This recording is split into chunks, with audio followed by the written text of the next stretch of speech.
ሰላም ጤና ይስጥልኝ ወገኖቼ፣ እንደምን አላችሁ? ባለፈው ታስታውሳላችሁ ስለ ዮርዳኖስ አበበ የሆነ ነገር ነግሬያችሁ ነበር። ልጁ ቅጥረኛ ወያኔ መሆኑን ወያኔ እና ራሱን መንበረ ሰላማ ብሎ የሚጠራው የወያኔ የሃይማኖት ክንፍ የወያኔ ጉጅሌዎች መናፍቃን ሪፎርሚስቶቹ ነጮች አደራጅተው ያስቀመጡት መናፍቃን የተሐድሶ ቡድን አፄ ዮሐንስን እንደ ሰማዕት እንዲቆጠሩ ቤተክርስቲያን ሰማዕት ብላ እንድትሰይማቸው እንቅስቃሴ እያደረገ እንደሆነ ከእንቅስቃሴዎቹ ውስጥም አንዱ ይሄ ዮርዳኖስ አበበ በጽሁፍም በስብከቱም አፄ ዮሐንስ ሰማዕት እንደሆኑ የማያምን ክርስቲያን አይደለም ብሎ በድፍረት እስከመናገር የደረሰ መሆኑን ሌሎቹም እንደዚሁ ቅጥረኞች አሉ፣ የወያኔ ቅጥረኞች እነሱ ከፍተኛ የሆነ ቅስቀሳ እያደረጉ እና በህዝቡ ላይ ይህንን ሀሳብ የመጫን እንቅስቃሴ እያደረጉ እንዳሉ ነግሬያችሁ ነበር። ያልኳችሁ እንግዲህ እውነት ሆኖ መጣ። የወያኔ ሲኖዶስ ራሱን መንበረ ሰላማ ብሎ ባልነበረ የፕትርክና መንበር ሰይሞ እየተንቀሳቀሰ ያለው የጥፋት ቡድን የመናፍቃን የተሐድሶ ቡድን ባለፈው ሳምንት ያወጣውን መግለጫ ተመልክታችሁ ከሆነ ሲኖዶስ ነን ብለው አይደል ራሳቸውን አቋቁሞ ያሉት ናይ ሲኖዶስ የትግራይ መንበረ ሰላማ ሲኖዶስ መግለጫ ብለው ካወጧቸው ነጥቦች አንዱ አፄ ዮሐንስ ሰማዕት ሆነው መሰየማቸውን የሚገልጽ ነው። እንግዲህ እዛ ስለዚህ ቅጥረኛ ዮርዳኖስ አበበ በሰራሁት ቪዲዮ ላይ አፄ ዮሐንስ ማን እንደሆኑ ገልጫለሁ።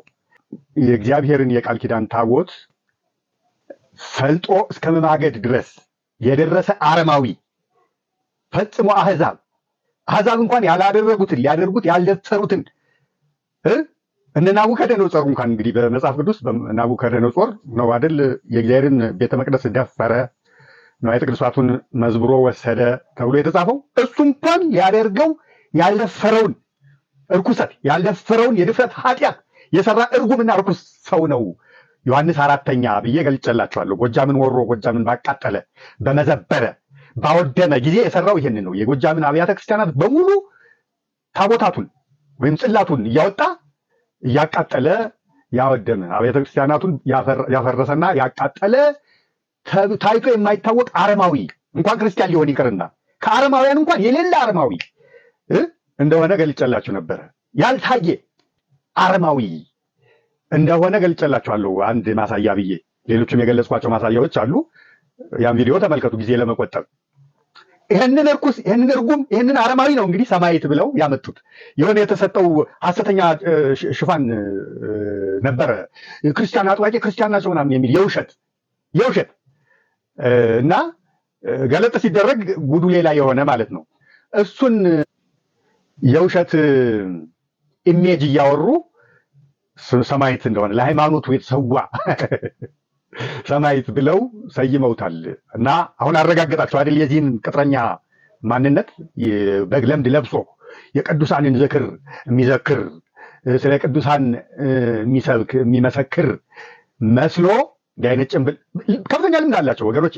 ወያኔ በረሃ እያለ ዋልድባ በመናንያን ሽፋን ስም አስገብቶ ይሰልል እንደነበረ ከዛ በኋላ ራሳቸው ከተናገሩት በመጽሐፍም በሚዲያም ከተናገሩት ተረድታቸዋል አይደል?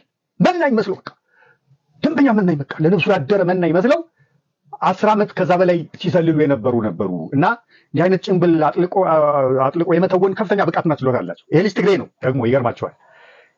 እናቱ ትግሬ ናት። ከትግሬም ደግሞ የአፄ ዮሐንስ ዘር ነኝ የምትል ትግሬ ናት። እሱም ይህንን ይዞ የአፄ ዮሐንስ ዘር ነኝ ይላል እና ሚስቱ ደግሞ አባቷ ትግሬ እናቷ ቅማንት። አያችሁ አይደል? አደገኛ የሆነ ኮላቦሬሽን አለ ኤጌኒስት አማራ። እሱ ተሰልቶ ነው ጋብቻው እንኳን የተመሰረተው እና ጭምብል ነው ያ። አሁን ይሄ ስለ ቅዱሳን የሚመሰክረው ምን እንደዚህ ለገዳማት እርዳታ የሚያሰባሰቡ ምናምን ጥንቃቄ አድርጉ። ለእሱ በቀጥታ ገንዘብ እንዳትሰጡ። ለወያኔ ነው የሚያቀብለው እዛ ለቲዲኤፍ ለተባለው። እሱ በነገራችን ላይ የቲዲኤፍ ሴል ነው፣ ጎንደር ውስጥ ያለ የቲዲኤፍ ሴል ወይም የትግራይ መከላከያ ግንባር የሚባል አለ አይደል? ሁሉን ማሰባስቦ የያዘ የትግራይ ተቃዋሚዎችን በሙሉ አሰባስቦ የያዘ የህዝብ ኃይል ተብሎ አማራን ሲወሩ የወረሩ የገነቡት ኃይል አለ። የእሱ ሴል ነው በጎንደር የዚህ የቲዲኤፍ ሴል ነው ይሄ። እና እዛ ጉባኤ የሚታደሙትን በአይነ ቁራኛ ተከታተሏቸው፣ ምን እንደሚሰሩ በአይነ ቁራኛ ተከታተሏቸው። ገንዘብ ለሱ ለገዳማት ያደርሳል ብላችሁ በቀጥታ እንዳትሰጡ። የገዳማቱን አካውንት መርዳትም ካለባችሁ እንዲነግራችሁ አድርጋችሁ ያ አካውንት በትክክል የገዳማቱ መሆኑን አጣርታችሁ አረጋግጣችሁ ነው ለነዛ ገዳማት መስጠት የፈለጋችሁትን ገንዘብ መስጠት ያለባችሁ። በቀጥታ ለሱ ገንዘብ ከሰጣችሁ ለወያኔ ነው የሚያቀብለው፣ ለቲዲኤፍ ነው የሚያቀብለው። እና ተጠንቀቁ። ድሮም ሲጀመር ልጁ የፋናና የዋልታ ጋዜጠኛ ነው። ልብ በሉ። ፋናና ዋልታ የማን ሚዲያ እንደሆነ የወያኔ ሚዲያ ነው። እዛ ደግሞ የሚሰሩት በሙሉ ካድሬ በዛ በወያኔነት በትግሬነት ተጠራርተው ምናምን ተጠቋቅመው የሚገቡበት ያገዛዙ የወያኔ ኢህአዴግ ታማኝ ሰዎች ተቀጥረው የሚሰሩበት ቤት ነው ይሄ ሚዲያ። እንኳን ፋናና ዋልታ ኢቲቪ ራሱ በአጠቃላይ የመንግስት የሚባል ተቋም በሙሉ ማን ሲቀጠርበት ማን ሲያገለግልበት እንደነበረ የምታውቁት ታሪክ ነው። እንግዲህ እሱ የዛ ጋዜጠኛ ነበር። ይሄ ሚሽን ሲሰጠው ነው ጋዜጠኝነቱ እንዲተው እና ይህን ጭንብል አጥልቆ ስራው እንዲሰራ እና ብዙ ስራ ሰርቷል። ይገርማችኋል። የጎንደሬን ቅስም ለመስበር ሽውድ በሆነ መንገድ ጎንደሬን ካነሳ ትግሬን ያነሳል፣ ትግሬን ካነሳ ጎንደሬን ያነሳል። ሲያነሳ ግን ጎንደርን ቅስሙን ለመስበር የጎንደርን ሰው ቅስም ለመስበር ትግራይን እያወደሰ በጎን ትግሬን ያመሰግናል፣ ያወድስና ነው ትግሬን ማን ነው ጎንደርን ቅስም የሚሰብር ንግግር የሚናገረው። ምን ያህል መሰሪ ተልእኮ እንዳለው ልብ በሉ። ያለ ምክንያት ያለ ዓላማ በአጋጣሚ ዝም ብሎ አይደለም እነዛን ነገሮች ሲናገራቸው የኖራቸው። በዓላማ ነው። ቅስም ስበር ተብሎ ነው። ቅስም ከተሰበረ የአንድ ህዝብ ቅስም ከተሰበረ ደግሞ በቃ ምንም የነሆለለ ሰው ምንም የማይፈጽም ምንም ጉዳይ የማይሞላ የረብ ያለው ነገር የማይፈጽም የነሆለለ ነው የሚሆነው። ይሄን ለማድረግ ነው ሲሰራ ይኖረው።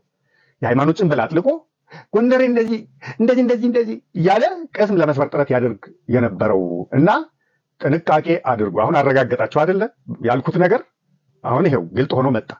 አስቀድሞ በእነዚህ ቅጥረኞቻቸው ስለ አፄ ዮሐንስ እንዲሰበክ ሲያደርጉ የድፍረቱ ድፍረት ክርስቲያን አይደለም እኮ ነው ያለው። አፄ ዮሐንስን በሰማዕትነት የማይቀበል ክርስቲያን አይደለም እስከ ማለት እኮ ነው የደረሰው። ፈጣጣነቱ እግዚአብሔር ያሳያቸው። የእግዚአብሔርን የቃል ኪዳን ታቦታት ከቤተ መቅደስ እያወጣ ያቃጠለን አረማዊ አረመኔ አሕዛብ እንኳን ፈጽሞ ያላደረጉትን የድፍረት ኃጢአት የሰራን እርኩስ እርጉም በዝብዝ ካሳ ወይም አፄ ዮሐንስ አራተኛ የምትሉት እሱን ነው እንግዲህ እግዚአብሔር ያሳያችሁ። ሰማዕት ብለው አስቀድሞ በእንደነዚህ በነ ዮርዳኖስ አበበ እና በመሰሎቹ ቅጥረኞች ሲሰብኩ ሰነበቱ። ላይ አሁን ባለፈው ሳምንት ሰማዕት ብለነዋል ብለው መጡ። መንበረ ሰላማ የትግራይ ሲኖዶስ የሚባለው ማለት ነው። ሲጀመር አቡነ ሰላማ ሊቀ ጳጳስ ናቸው እንጂ ፓትሪያርክ አይደሉ።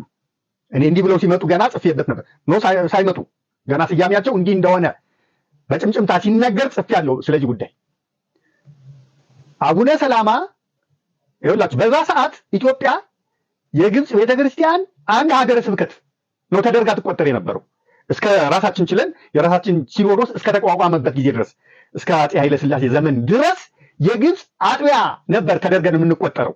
ስለዚህ ሊቀ ጳጳሳት ነበር። እነዚህ ለ1500 ዓመት ዘመን ያህል ሲላኩ የነበሩት ጳጳሳት ከግብፅ ይመጡ የነበሩት ጳጳሳት ምንድናቸው ማለት ነው? የአንድ የግብፅ ቤተክርስቲያን ሀገረ ስብከት አጥቢያ ተደርጋ ተቆጥራ ኢትዮጵያ ሊቀ ጳጳስ ነበር ይላክላት የነበረው እንጂ ፓትሪያርክ አልነበርም። አንድ ጳጳስ ኖሮ ራሱ ብቻውን ፓትሪያርክ ሊሆን አይችልም። ሊቀ ጳጳስ ነው የነበረው። አቡነ ሰላማ ከሳቴ ብርሃን ሊቀ ጳጳስ ነው የነበሩት እንጂ ፓትሪያርክ አልነበሩም። ከዛም በኋላ እስከ አፄ ኃይለ ሥላሴ ድረስ ይመጡ የነበሩት ጳጳሳት ናቸው። የግብፅ ቤተክርስቲያን አጥቢያ ተደርጋ የምትቆጠሩ የኢትዮጵያ ሊቀ ጳጳስ የኢትዮጵያ ሀገረ ስብከት ሊቀ ጳጳስ እንጂ ፓትሪያርክ አልነበሩም። በሌለ የፕትርክና ፓትሪያርክ ነው አሁን ራሳችን የቻልን መንበረ ሰላማ እያሉ ያሉት ማለት ነው። እና ሐሰተኛ ታሪክ ፈጥረው ማለት ነው። የሌለ ታሪክ ፈጥረው እና ሲጀመር ስያሜውም ትክክል አይደለም። ያልነበር የሌለን ነገር ነው አምጥተው ስያሜ የፈጠሩ እና እነዚህ ሐሳውያን መናፍቃን ሌላም ያመጡት ታምረ ማርያምን እንዲታረም ብለዋል አሉ። ሌላም ጉድ ብዙ ያመጣሉ። እንግዲህ መጻሕፍትን በሙሉ ምን አለፋችሁ ገድላትን ታምራትን ይሄ ማን ነው ሰረቀ ልበለው እንጂ ሲያወራው የነበረውን በሙሉ ተፈጻሚ የሚያደርጉት ተሐድሶ አይደል? እሱ ገድላት፣ ተአምራት፣ ድርሳናትን የሚንቅ መወገድ እንዳለባቸው የሚሰብክ ሳያፍር አጠቃላይ የኢትዮጵያ ቤተክርስቲያን ቅዱሳት መጻሕፍትን ምንድን ነው የሚላቸው? የዘርዓ ያዕቆብ ድርሰት፣ የፈጠራ ድርሰት ናቸው፣ የሸዋ ነገስታት ነው የሚለው እና ይህን በሙሉ ጥለው የሚመጡበት ዘመን አለ። አሁን እያላመዱ ነው። በዓላት የሚባል የሚከበር በዓል የለም፣ የግዝት በዓል ምናምን ብሎ ነገር የግብፅ እንትኖች ናቸው ነው የሚለው። ሰለስቱ ምዕት ግብፃውያን ናቸው ወይ ብላችሁ ብትጠይቁት አንድም የሚመልሰው መልስ የለም። እና ግን ምን ብሎ ይፈርጃል? በዓላት እንዲደንግገው ምናምን እንደዚህ እንትን እኛን ስራ የሚያስፈቱት ግብፃውያን ናቸው እኛን ለማደያየት ይላል። ሰለስቱ ምዕት ግን ከመላው ዓለም የተሰባሰቡ ቅዱሳን ሊቃነ ጳጳሳት፣ ቅዱሳን ሊቃውንት ናቸው። የጉባኤ ኒቂያ፣ ጉባኤ ቁስጥንጥንያ፣ ጉባኤ ኤፌሶን እነዚህን ጉባኤያት ያደረጉ ቅዱሳን ጳጳሳት፣ ቅዱሳን ሊቃውንት ናቸው ይህንን ድንጋጌ የደነገጉት እንጂ የግብፅ ጳጳሳት ወይም የግብፅ መነኮሳት አይደሉም። እሱ ግን እንዲህ ብላችሁ ጠይቁት መልስም አይሰጣችሁም። ግን ፍላጎቱ ይሄ ነው እና ቤተክርስቲያን ዓይንንና ጆሮዋን አጥፍተው ገድል ያደረጓት ነው የተነሱት። ያው ተሐድሶችም አይደሉ። ተሐድሶ ዓላማው ይሄ ነው፣ ሌላ አይደለም። እና እንግዲህ ይሄ የቤተክርስቲያን ተቆርቋሪ እና አጥባቂ ኦርቶዶክስ መስሎ አሁን እየሰበከ ያለው ይሄ ዮርዳኖስ አበበ የነሱ ቅጥረኛ ያኔም ጭንብሉን አውልቆ ይቀላቀላቸዋል ማለት ነው። አያችሁ። አሁን ለጊዜው ግን ኦርቶዶክስ መስሎ ነው እየተወነ ያለው። ይሄን አርግ የሚሉትን ስውር በሆነ መንገድ እያደረገ ያለው። ኋላ ላይ ግን ወደ ቤቱ ወደ ወገኖቹ ቤት መጠቃለሉ አይቀርም። አሁን እንደዚህ አይነት ኪሳራ ከመክሰራችሁ አምናችሁ ብዙ ነገር በማድረግ ከመክሰራችሁ በፊት ለማስጠንቀቅ ነው እና ባለፈው ሳምንት አስቀድሜ የነገርኳችሁ ነገር ሆኖ ተፈጽሞ አረጋግጣችኋልና ተጠንቀቁ ነው የምላችሁ። ተጠንቀቁ። እንግዲህ በዚህ ምክንያት ነው አሁን ባለፈው ማነው ቴዎድሮስ ካሳሁን ዘፈን እንደወጣ ቴዎድሮስ ካሳሁን እንደዚህ እያለ ዘፈን ኃጢአት ምናምን ሲል ነበር አይደል? በምንድን ነው የጠላው መሰላችሁ?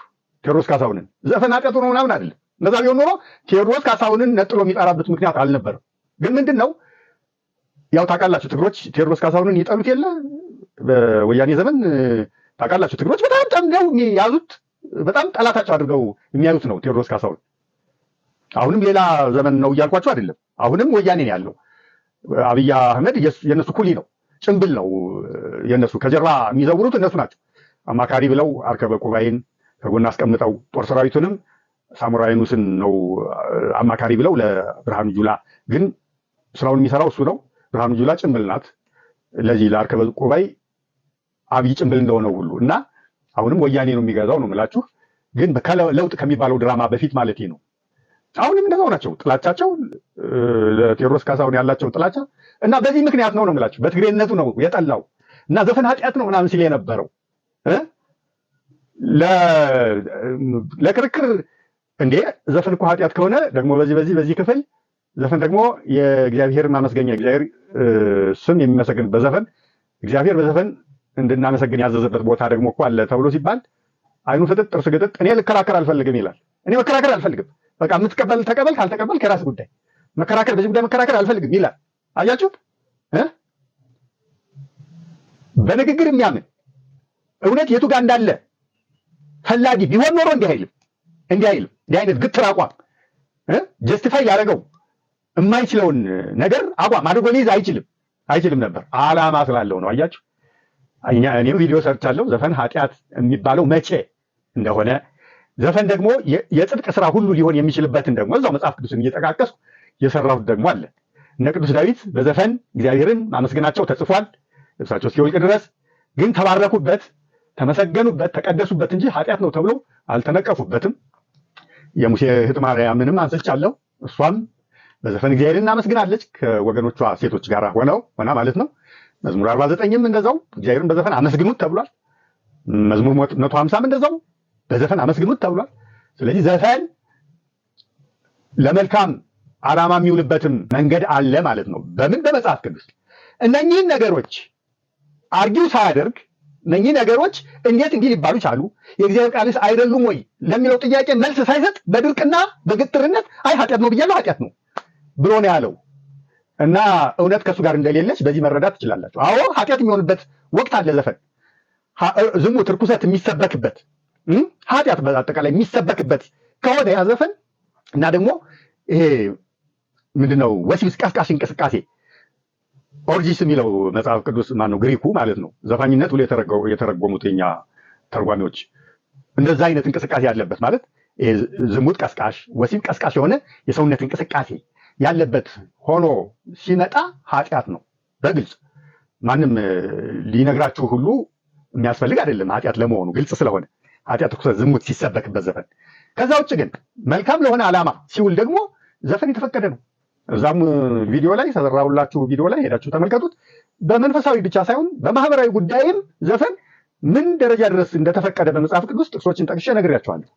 አጅሬ ያን ሁሉ ሸምጥጣ ክዳ ነው እንግዲህ የእግዚአብሔርን ቃል እየመረጠች ነው የምትጠቀመው፣ እየመረጠች ነው እንደ መናፍቃን ሴሌክቲቭ ሆና ነው የሚመቻትን ትወስዳለች፣ የማይመቻትን ደግሞ አይ በቃ መከራከር አልፈልግም እያለች ዝግት ታደርጋለች። እውነት ውስጣችሁ ከሌለ ነው እንዲህ አይነት አቋም የሚኖራችሁ። ሽሪውድ ስትሆኑ የሆነ ድብቅ ዓላማ ሲኖራችሁ ነው እንዲህ የምትሆኑት። እና በትግሬነቱ ነው ቴዎድሮስ ካሳሁንን የጠላው እንጂ ዘፈን ኃጢአት ነው ብሎ በማመኑ አይደለም። ምክንያቱም ለቀረበለት ክርክር ወይም መልስ በካውንተር ለቀረበለት የመጽሐፍ ቅዱስ ጥቅሶች መልስ መስጠት አልቻለምና እውነት ነው ብሎ መቀበል አልፈለገምና የእግዚአብሔርን ቃል አያችሁ። እና ድብቅ ስውር ዓላማ ያለው የቲዲኤፍ ሴል ነው። የቲዲኤፍ ሴል በጎንደር እነማን እንደሆኑ እሱ ጋር የሚሰባሰቡትን ልብ ብላችሁ አጭኗ እነማን እንደሚሰባሰቡ እዛ እየተሰባሰቡ የሚወሉቱ፣ የሚማከሩ፣ የሚመክሩ፣ የስለላ ስራ እየሰሩ የሚያቀብሉ ሊሆኑ እንደሚችሉ አብዛኞቹ፣ ሁሉም ላይሆን ይችላል። መምህር መስሎትም ለመማር ፈልጎ የሚሄድም የኛ ሰው ብዙ ሊኖር ይችላል። ከፊሎቹ ግን እንዲህ አይነት የቲዲኤፍ ሴል የሆኑ ስለላ ላይ ጎንደር ላይ በስለላ የሚያገለግሉ የቲዲኤፍ ቅጥረኞች እንደሆኑ እንዳትጠራጠሩ። ይኸው ከስራው አያችሁ። አፄ ዮሐንስን አባቶቻችን ብሎት የማያውቁትን ነገር ሰማዕት ብሎት፣ ምክንያቱም ስራውን ያውቃሉ። አባቶቻችን ሊቃውንት ስራውን ስለሚያውቁ እንኳን በሰማዕትነት በደግስም እንኳን አንስተው ያውቁ የዮሐንስ አራተኛን ማለት ነው። ስራዎች ስለሚታወቅ አረማውያን አሕዛብ እንኳን አድርገውት የማያውቁትን ያደርጉት ሞክረው ደፍረውት የማያውቁትን የድፍረት ኃጢአት ነው፣ የድፍረት ስራ ነው በእግዚአብሔር ላይ የሰራውና እግዚአብሔር የተገራደረው እዛ ደረጃ ድረስ ደርሶ። ስለዚህ ብለውት የማያውቁትን ነገር ሰማዕት እያለ ለካችን አስበው ነው። አያቸው አሁን እንዲህ ብለው ሊያውጁ እና ህዝብ እንዲቀበለው ለማድረግ አስበው ኖሯል። በእንደነሱ ባሉ ቅጥረኞቻቸው እንዲህ ሲሉ የከረሙት ማለት ነው። እና ግልጽ ስለወጣ አሁን ማንነቱ ግልጽ ስለወጣ ተጠንቀቁ ነው የምላችሁ። ተጠንቀቁ። ገንዘብ ለሱ በቀጥታ እንዳሰጡ መረዳት ያለባቸውን ገዳማት የባንክ አካውንት ሂሳብ ቁጥር እንዲነግራችሁ እያደረጋችሁ ቀጥታ ራሳችሁ አስገቡ እንጂ ለሱ ስጥልን ብላችሁ 5 ሳንቲም እንዳትሰጡ። ለገዛ ራሳችሁ ጠላት እንዳትሆኑ፣ ለገዛ ወገናችሁ ጠላት እንዳትሆኑ። እርግጠኛ ነኝ አሳልፎ ይሰጣል ያን ገንዘብ ለቲዲኤፍ ለመደረጃቸው። እንዲህ ነው የሚያደርጉት። ድሮም እንዲህ ነው ሲያደርጉ የኖሩት። በደርግ ዘመን እኮ ታስታውሳላችሁ። ክርስትና ዝክር እያሉ እየተሰባሰቡ መጓጮ እየሰበሰቡ ነበር እኮ፣ መረጃ ምናምን እያሰባሰቡ ነበር እኮ ወደ ወያኔ ያቀብሉ የነበሩት። እነዚህ ሰዎች አይደሉም ወገኖቼ። ሲበዛ እንዳትጃጃሉ፣ እንዳትዘናጉ። የመጨረሻ ርኩሶች፣ የመጨረሻ አጋንንት፣ ልቡሳነ ስጋ አጋንንት ናቸው። በጣም ማስመሰል ይችሉበታል። ፈጽሞ ልትጠረጥሩት በማችሉት መንገድ ነው አስመስለው የሚመጡት። እና ተጠንቀቁ ለማለት ፈልጌ ነው። አመሰግናለሁ። እግዚአብሔር ይስጥልኝ። ሼር፣ ኮፒ ሊንክ፣ ሪፖስት፣ ፋሎው፣ ሰብስክራይብ፣ ኮሜንት እያደረጋችሁ እግዚአብሔር ይስጥልኝ።